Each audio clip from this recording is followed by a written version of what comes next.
Oi, gente, pois é, eu tenho percebido que às vezes a melhor parte dos meus vídeos, que normalmente está no final quando eu faço alguma análise ou quando eu realizo uma proposta e tudo mais, muitas vezes as pessoas não assistem porque um número significativo de pessoas só assiste os primeiros 4 ou 5 minutos.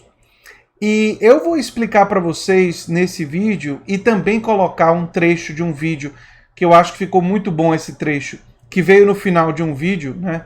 E foi até elogiado pelas pessoas que assistiram até o final, que é justamente busca motivar vocês à luta, motivar, dar argumentos para vocês acreditarem em um futuro melhor. E é uma parte muito, na minha opinião, muito boa do vídeo, mas que ficou no final e por isso poucas pessoas acabaram assistindo, né? Enfim, o canal é a Nova Máquina do Tempo, eu sou André Teixeira Jacobini, tem links das nossas redes sociais, nosso apoia-se no comentário fixado. Qual é a minha estrutura e por que eu deixo análise ou comentário mais motivador para o final? E por isso eu recomendo que vocês assistam até o final, ou até assistam pulando, né? Pulem um pouco para o final e depois voltem, caso não queira assistir o vídeo todo. Mas porque eu parto do pressuposto, assim, a maioria dos meus vídeos ele tem uma estrutura que é mais ou menos assim, eu faço uma pequena introdução dizendo qual é o tema, depois eu trago a notícia, quando se trata de uma notícia, citando a notícia, lendo a reportagem, trazendo alguns detalhes, essa é a primeira parte do vídeo, depois de fazer a apresentação do canal, e por fim eu faço mais comentários, uma reflexão mais densa. Então, a parte mais importante de muitos dos meus vídeos é a parte final. Algumas pessoas pensam, então jogue a parte final para o começo, André, já que muita gente só assiste o começo. Mas isso não faz sentido lógico, porque muitas vezes você precisa do começo para poder entender a parte final, não é? E nesse vídeo que eu vou mostrar para vocês, então, nesse vídeo eu estava refletindo sobre a greve dos petroleiros e estava refletindo sobre o fato de que a luta vale a pena e de que nós temos muito a vencer com a luta. Agora eu quero que vocês vejam esse trecho final desse vídeo sobre a greve dos petroleiros, né? Que foi um trecho que foi bastante elogiado pelo público, mas foi um vídeo que teve poucas visualizações e um trecho que acho que foi pouco visto pelo meu público, não é? Vocês podem ver que existem sindicalistas, existem juízes, embora não todos, que sabem dos seus compromissos constitucionais. Existem trabalhadores, jornalistas, influenciadores, historiadores, intelectuais, dispostos a lutar por um Brasil e por um mundo melhor. Por um mundo mais justo, mais igualitário, mais democrático. Gente, eu sei que existe uma tendência, eu tenho visto isso em alguns de vocês, de esmorecer, de achar que não dá e de achar que as coisas não vão mudar. Eu não sei se Bernie Sanders vai ganhar as primárias democratas. Eu não sei se todas as greves que vão ainda acontecer esse ano serão bem-sucedidas. Mas vocês precisam ter a clareza de que nós temos sim poder. Nós temos voz. Nós podemos fazer a nossa voz ser ouvida e nós podemos lutar e conseguir vitórias no presente e no futuro, como conseguimos no passado.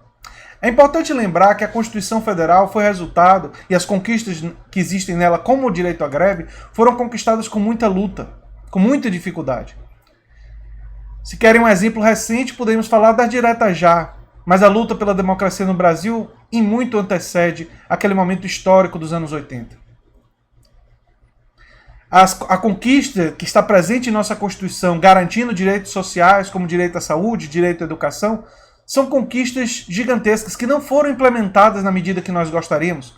Nós não temos ainda um sistema tributário progressivo, nós não enfrentamos a questão da dívida pública, nem dos interesses dos rentistas e de todo um sistema brasileiro que beneficia a concentração de renda e de poder nas mãos de poucos. Ainda muito por que se fazer, mas o passado da nossa história, do Brasil, e da história do mundo mostra que o futuro pertence à justiça e àqueles que lutam pela justiça.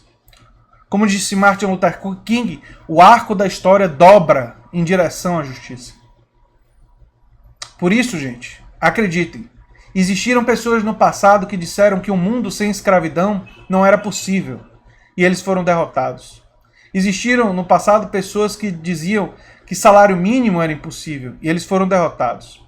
Existiam pessoas que diziam que regulamentar o espaço de trabalho, garantir horas adequadas para o trabalhador, sem superexploração, como existia na época de Marx, era impossível, e eles foram derrotados. Existiam pessoas que diziam que mulheres nunca votariam, e eles foram derrotados. Existiam pessoas que diziam que racismo e o preconceito racial, e o preconceito contra gays, LGBT e outras pessoas de diferentes religiões eram a certeza para toda a humanidade, e para sempre. E eles estão sendo derrotados. Esses preconceitos existem, mas acreditem, a luta e o arco da história caminha muito mais na nossa direção do que na direção deles. Existem pessoas hoje que dizem que uma sociedade mais justa, mais igualitária, tanto economicamente quanto em termos de poder, é impossível. Existem aqueles que dizem que expandir democracia no espaço de trabalho é impossível. Existem aqueles que dizem que uma sociedade que tem uma tributação amplamente progressiva, enfrente a questão da dívida e que consiga garantir direitos sociais de forma ampla para os seus cidadãos e empodere eles no caminho de decidir sobre os futuros da sociedade, dando mais poder para todos os cidadãos, tem gente que diz que isso é impossível. Essas pessoas têm um lugar na história. O lugar daqueles que erraram e daqueles que ficaram no passado. Nós estaremos no futuro. Enfim, era isso que eu tinha para dizer para vocês. Se você gosta do que eu faço aqui no canal, se inscrevam, dê um like, compartilhe e quem sabe se tornem apoiadores do canal. Tchau, tchau.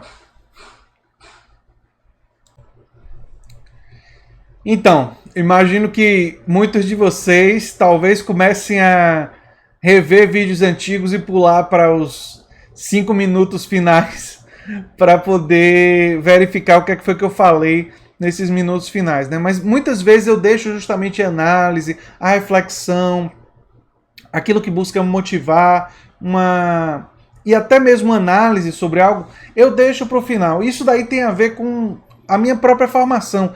Eu sempre escrevi, não é? Realizando assim uma ideia de fazer uma introdução, dizer o que é que foi que aconteceu, enfim, e depois realizar análise. Às vezes realizar um pouco da análise enquanto faz a descrição, mas existe uma tendência a descrever primeiro os acontecimentos para depois aprofundar na análise.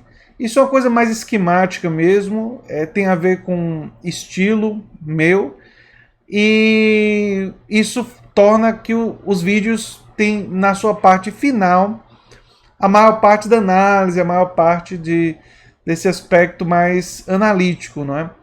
Isso eu espero que motive vocês a começar a assistir os vídeos até o final, ou se já sabem a notícia, talvez pular para o momento que eu já estou realizando a análise e ver a segunda parte do vídeo, ou que no momento que eu já não estou mais falando da notícia, estou fazendo minha análise sobre a notícia.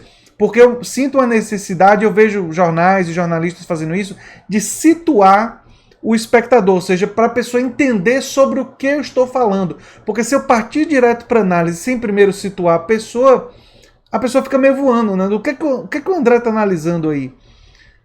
E aí, quer dizer, e veja que, imagine assistir esse vídeo, esse trecho que eu coloquei aqui, sem saber do contexto da greve dos petroleiros, sem saber desse contexto. O vídeo pode ser bonito, pode ser inspirador, mas ele ganha mais força, ele ganha uma compreensão melhor quando você compreende e sabe do contexto dele, né? Eu, pelo menos, penso assim, não é? Espero que vocês também gostem do vídeo que eu vou botar hoje mais tarde, fazendo um gameplay do Assassin's Creed Syndicate e comentando sobre a Revolução Industrial na Inglaterra, sobre o capitalismo no século XIX, que é um comentário que eu vou fazer gradualmente durante essa nova fase do Filosofia Popular, que vai incluir vai incluir não apenas comentários sobre filmes, séries, jogos, quadrinhos e tudo mais, mas também vai incluir colocar um pouco desse tipo de cultura, desse tipo de produção cultural com um comentário político, filosófico, sociológico combinado. Nem sempre eu não vou estar fazendo comentário o tempo todo, até para não cansar. A ideia é fazer um pouco do comentário enquanto a gente está vendo o entretenimento. Espero que vocês gostem desse tipo de estratégia que eu estou começando a desenvolver aqui no canal e que vai ser só episódica e não vai tirar em nada aquilo que a gente faz aqui diariamente. Mas que também acrescenta, né? Mais uma coisa que eu acho que é legal que a gente vai colocar aqui no canal. Um abração, gente, e até o próximo vídeo. Tchau, tchau.